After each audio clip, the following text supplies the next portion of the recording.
In this session, we're going to discuss a number of virtualization mechanisms that enable physical resources to be more effectively and efficiently allocated in the cloud. The BIOS enables hardware virtualization, and it does this by enabling hardware to boot up without an operating system and provides a mechanism for managing and controlling peripheral devices.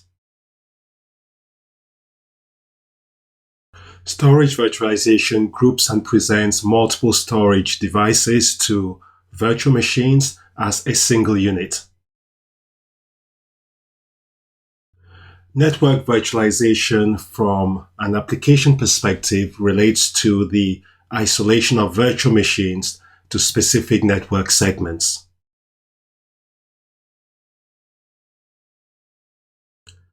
A virtual server emulates a physical server, and it relies on the virtualization host to translate requests for resources to the underlying physical host.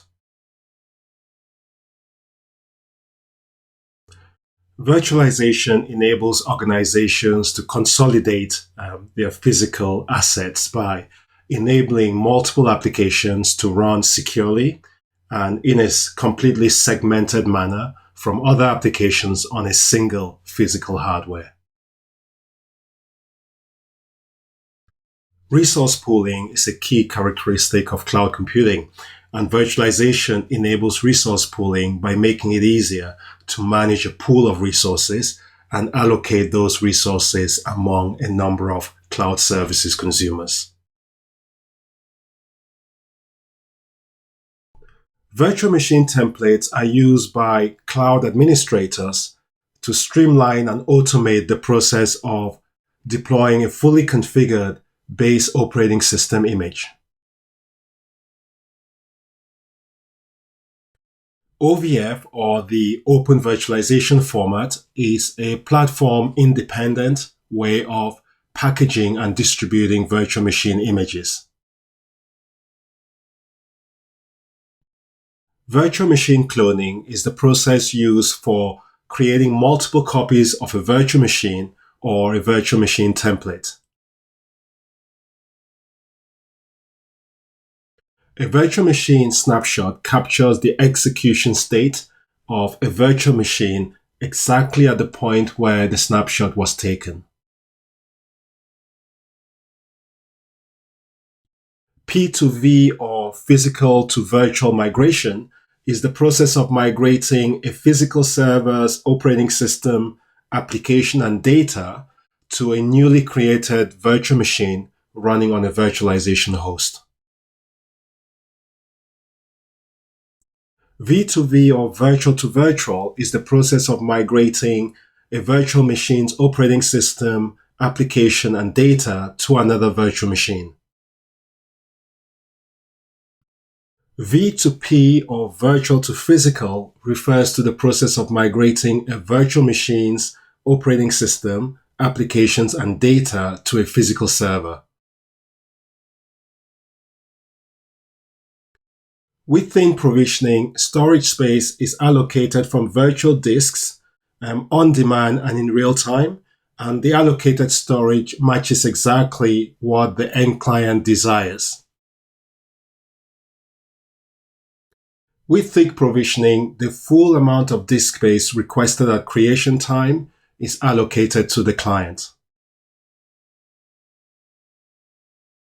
Virtual machine encryption can be used to safeguard against vulnerability to theft or modification when a virtual machine is dormant or not in use. Instant gap-on is a mechanism used to isolate stale machines or dormant virtual machines until a scan is executed to ensure that the virtual machine hasn't been compromised. Hardware virtualization is preferred by those who wish to guard against inter-VM attacks and blind spots, which could be caused by vulnerabilities in the hypervisor. Virtual machine-specific security monitoring mechanisms are typically implemented within the hypervisor to enable monitoring of traffic across virtual machine backplanes. Installing security software that was designed for physical servers, for example, antivirus scanning software and firewall software in virtual machines can significantly impact the performance of those virtual machines. It is a best practice to implement security controls beyond the virtual machine environment to protect administrative interfaces, for example, web services APIs. Security audits should be used to ensure that virtual machines and virtual machine templates are not tampered with before they are put to use. It is a best practice to consider segregating virtual machines and creating security zones by type, deployment stage, and sensitivity of data. It is a good practice to consider the deployment of applications across multiple regions and zones, taking into account the application's isolation and redundancy requirements. It is important to note that when using virtualization, hardware calls from the guest operating system need to traverse through additional layers, and this can sometimes impact performance slightly.